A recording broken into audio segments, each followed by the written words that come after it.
अरे पर क्या ठीक नहीं हुआ राजवैद्य जी, कुछ बताएंगे? यही कि हम भोजन ग्रहण कर रहे थे, आधे भोजन से उठाकर हमें यहाँ लाया गया। यदि कुछ समय पश्चात भी लेकर आते तो कुछ नहीं बदलता। क्या नहीं बदलता राजवैद्य जी? क्या हुआ है शारदा देवी को? महाराज, वही जो विवाह के पश्चात हर स्त्री को होता है।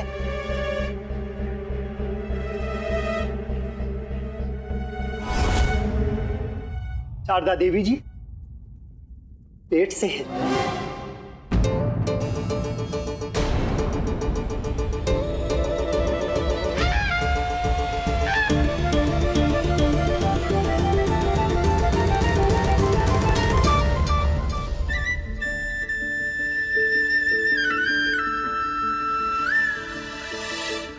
वो तो सभी स्त्री पेट से होती हैं। मम्मी, गुरुवार? नहीं, हमारा कहने का तात्पर्य है कि सभी स्त्रियों को पेट होता है। हम तो ये पूछ रहे हैं कि आपने अच्छे से निष्कर्षण किया है ना वैद्यराज जी? ये ठीक नहीं हुआ। राजवैद्य हम हैं या आप हैं? हम पर संदेह कर रहे हैं। नहीं, हम संदेह नहीं कर रहे हैं। हम पूछ रहे हैं कि कहीं और कोई बीमारी या कोई अस्वस्थता तो नहीं है ना शारदा देवी को? नहीं, सब ठीक है। शारदा देवी जी स्वस्थ हैं, पेट से हैं और मां बनने वाली हैं।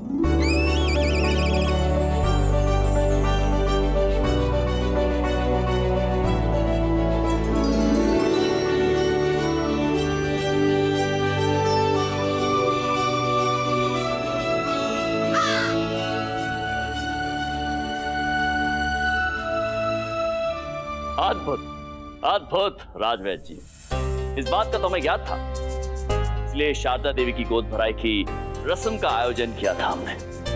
हाँ, हम भी तो यही कह रहे थे कि आशीर्वाद लेने के लिए झुकना अच्छा नहीं है, मत झुकिए। पेट से हैं आप, तो ऐसी स्थिति में झुकना अच्छा नहीं होता है। गुरुवर, आप ये कहने वाले थे? हाँ, हमारा यही तो हम कहना चाह रहे थे।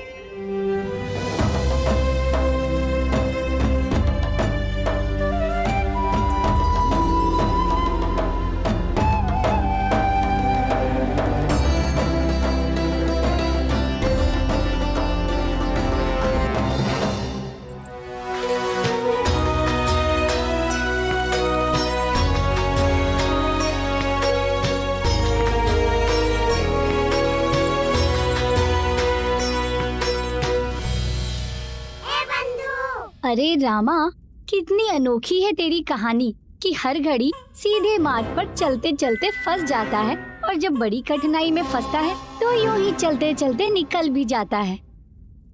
हाँ बंधु, ये उस माँ की कृपा है।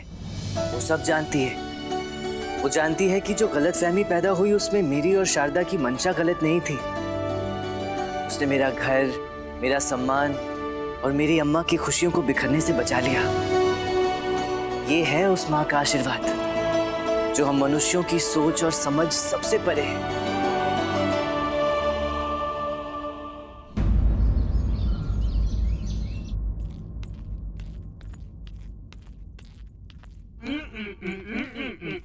हाँ अम्मा।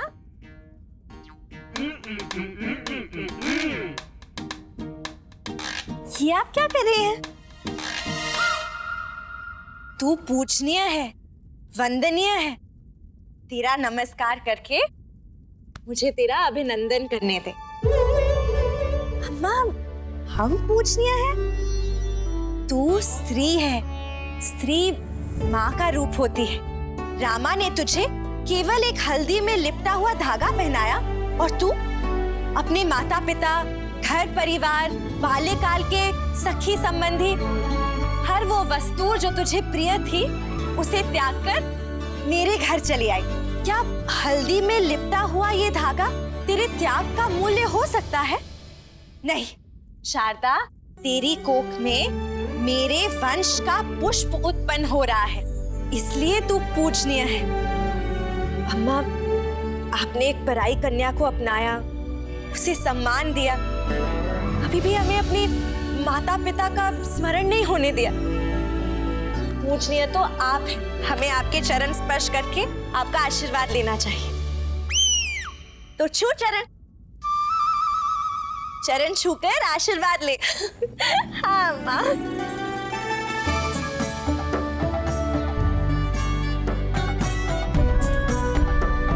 तू इतनी प्रातः काल क्यों उठी है? वो क्या है ना अम्मा, रामा को अल्पाहार में मेंदू वड़ा खाना है, वो भी नारियल की चटनी के साथ। कल रात हमने दाल भिगो कर रख दी थी। अभी स्नान करके दिया जलाकर हम जाकर दाल पीस देंगे, नहीं तो उठ के कहेंगे कहाँ है हमारे मेंदू वड़े। उठा लो। हाँ? क्या उठा ले अम्मा? रामा को उठा लो। हाँ। रामा! कौन है? कौन है? कौन है? कौन है? कौन है? किधर है? कौन है? कौन है? कौन है? कहाँ है? क्या हुआ? क्यों चिल्ला चिल्ला कर मुझे प्रातःकाल में उठा दिया है? कौन सी विपदा आ गई? आकाश टूटकर धरती पर गिर गया क्या? शब्द हमारे हैं, परंतु आदेश तो अम्मा का था ना। अम्मेश्वरी, तुम मुझे बताओ, कौन तुम्हें कष्ट दे रहा है? मेरा डंडा उसे पाठ पढ़ाएगा। हाँ। अरे मेरे शूरवीर, डंडा तो ऐसे पकड़ा है जैसे कोई योद्धा हो। डंडा चलाना भी आता है। आता है। जब आवश्यकता पड़ेगी ना तब देख लेना। ये बताओ, मुझे उठाया क्यों? मेंदू वड़ा खाना है। हाँ। नारियल की चटनी के साथ। पर पहले मेरे स्नान के लिए तुम जल गर्म कर दो, तत्पश्चात मैं खाऊंगा। क्या हुआ अम्मा? नालायक, लज्जा नहीं आती तुझे? शारदा गर्भवती है और तू उसे जल गर्म करने के लिए कह रहा है? शारदा आज से कोई कार्य नहीं करेगी। कोई कार्य नहीं करेगी तो फिर क्या करेगी? विश्राम। और शारदा के सारे कार्य तू करेगा। परंतु अम्मा, स्नान करने के पश्चात रसोई घर में जाकर दाल पीस। परंतु अम्मा मैं तूने सुना नहीं मैंने क्या कहा? सुन लिया, पर मेरी बात तो सुनो। मैं दाल तो पीस लूंगा, किंतु मेदू वड़ा कौन बनाएगा? मुझे तो मेदू वड़ा बनाने आते नहीं है। और बेचारे गुंडप्पे का भी तो सोचो, वो तो बालक है, वो तो भूखा रह जाएगा ना। मैं बना दूंगी। शारदा बनाएगी? नहीं, हम नहीं, अम्मा बनाएंगी। अच्छा, तुम बनाओगी? हाँ। पर तुझे मेरी सहायता करनी पड़ेगी, सुना? हाँ। सुन लिया, कर दूंगा सहायता। जाकर स्नान कर और रसोई में जाकर दाल पीस। हाँ, जाता हूँ। भगवती शारदा है और सारे कष्ट मुझे उठाने पड़ रहे हैं। माँ, कुछ कहा इन्होंने? नहीं, मैंने कुछ नहीं बोला। अम्मा गए।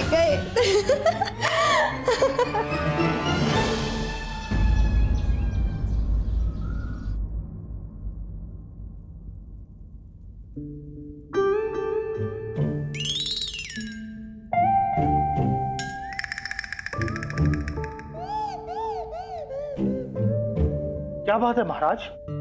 क्या आप पंडित रामकृष्ण की प्रतीक्षा कर रहे हैं? नहीं महामंत्री जी। क्षमा कीजिए महामंत्री जी, परंतु महाराज पंडित रामकृष्ण की प्रतीक्षा क्यों करने लगे?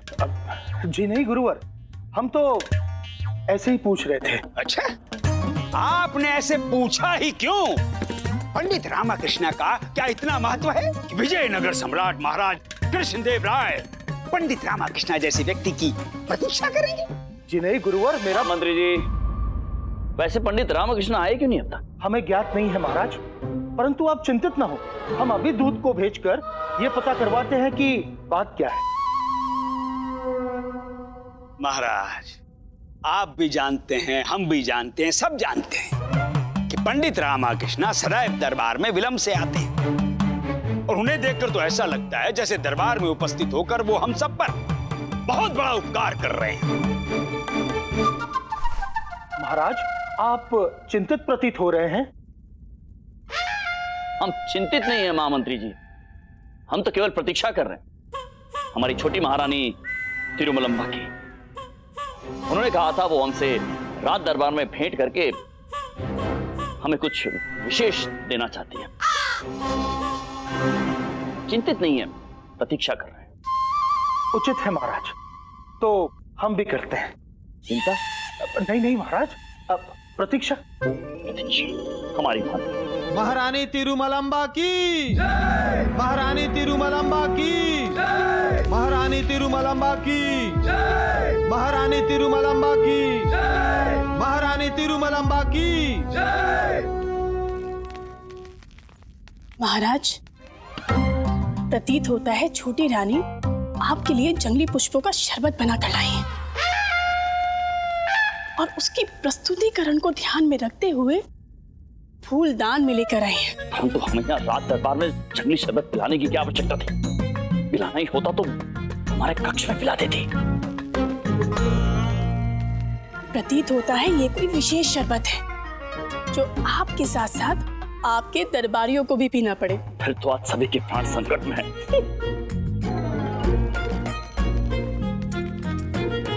प्रणाम महाराज। प्रणाम प्रणाम, परंतु हम कोई शरबत ग्रहण नहीं करेंगे, केवल हमारे रात दरबारी ग्रहण करेंगे। महाराज,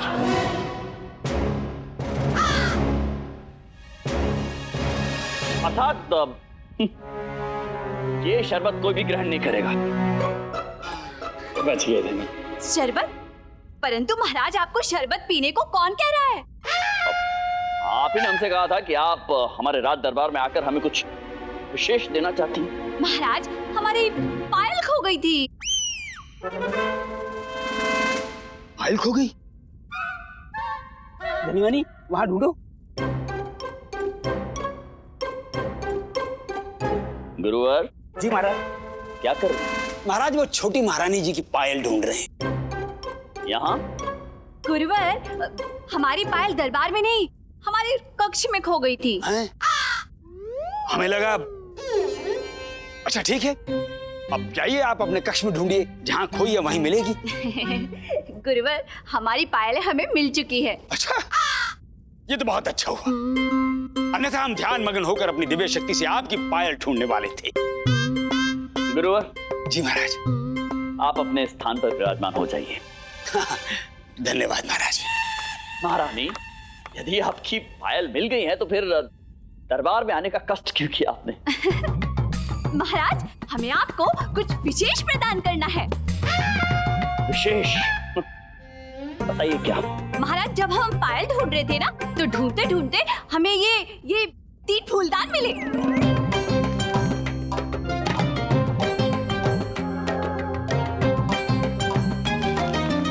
अद्भुत, अत्यंत आकर्षक है ये फूलदान। आप एक कार्य कीजिए, इनमें पौधे लगाकर अपने कक्ष में रख दीजिए। महाराज, हम भी यही सोच रहे थे कि इनमें हम ना हरी मिर्च का पौधा लगाएंगे। हरी मिर्ची का? परंतु महाराज, हमें इस पात्र के अंदर से एक पत्र मिला है। ये लीजिए महाराज, पढ़िए। महाराज,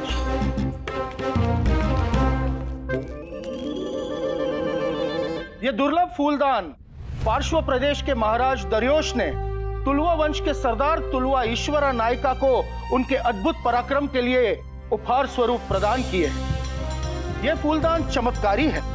जिस किसी भी राज्य में ये होंगे, उस राज्य का विस्तार होगा, उस राज्य का राजा शीघ्र ही चक्रवर्ती राजा बन जाएगा।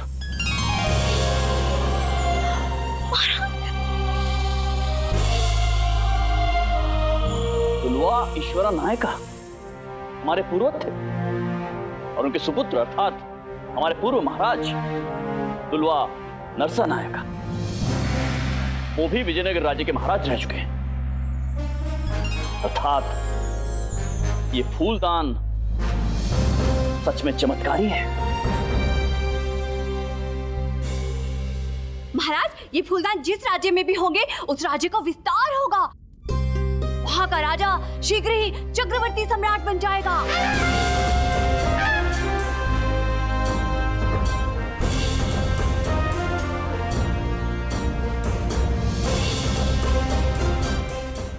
वाह, चमत्कारी। वाह वाह, क्या संजोग है महाराज। महाराज, गत रात्रि हमने स्वप्न में देखा कि हम जम्बू द्वीप के सभी राज्यों के राजगुरुओं के गुरु अर्थात महागुरु हैं। गुरु और आप? हाँ महाराज। नहीं महाराज, आप महाराज। हमने देखा कि आप जम्बू द्वीप के अधिपति हैं और हम महागुरु हैं। और आज भगवान शिव ने हमारा स्वप्न साकार कर दिया महाराज। महाराज, इन अत्यंत बहुमूल्य और चमत्कारी फूलदानों को आप हमें सौंप दीजिए। हम इन्हें पूजा के स्थल पर रखेंगे और नित्य नित्य इनका अभिषेक करेंगे, इनकी पूजा करेंगे। महाराज, आप इन चमत्कारी फूलदानों को हमें सौंप दीजिए। नहीं, हम इन्हें सुरक्षित स्थान पर रख देंगे। महाराज, ये फूलदान तो हमने खोजे हैं ना, तो आप इनकी सुरक्षा का दायित्व हमें प्रदान कीजिए महाराज। महाराज, ये फूलदान अति मूल्यवान है और ये राज्य की धरोहर है। इसके सुरक्षा और देखरेख का दायित्व आप हमें दे महाराज। नहीं, ये फूलदान अत्यंत बहुमूल्य, ये हमारे कक्ष में रहेंगे। ये हमें हमारे लक्ष्य अर्थात चक्रवर्ती सम्राट बनने का स्मरण कराते रहेंगे। कोतवाल, जी महाराज। प्रबंध किया जाए इन फूलदानों को हमारे कक्ष में पहुंचाने का। जो आज्ञा महाराज।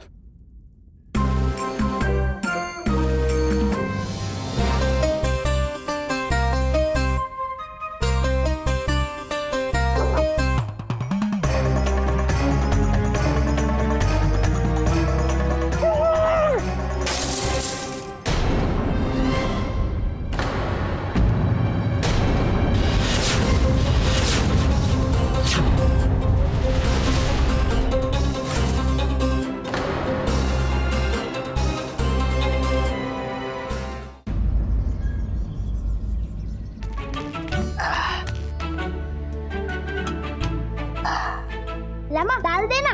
गुंडप्पे, ये दाल नहीं रसम है। अरे ज्ञात है मुझे, डाल देना अर्थात और डाल दे पातले में। अच्छा, और रसम चाहिए? ये ले, ये ले। नहीं,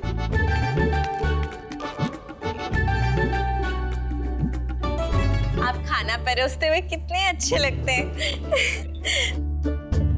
हमें थोड़ा और मेंदू वड़ा चाहिए। क्या शारदा, अभी तो तुम्हें मेदू वड़ा दे रहा था, तब तो तुमने मना कर दिया। हाँ, परंतु अब हमें और चाहिए। अच्छा ठीक है, लाता हूँ। और थोड़ा घी भी लेके आना, बिना घी के आनंद नहीं आता। लामा, मेरे लिए जल लेते आना। हाँ, ला रहा हूँ।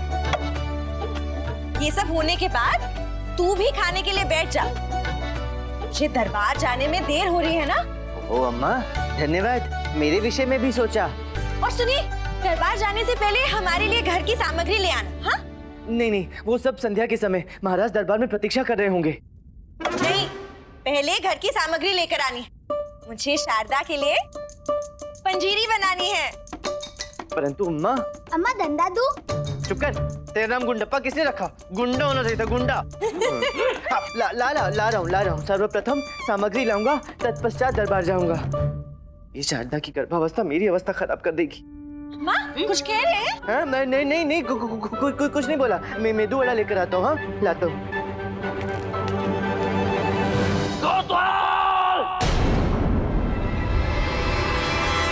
कोतवाल, ये क्या अनर्थ कर दिया? कोतवाल, इसका दंड तुम्हें अवश्य मिलेगा। महामंत्री जी। महाराज। कोतवाल को कारागृह में डाल दिया जाए और कल प्रातःकाल इन्हें फांसी पर लटका दिया जाए।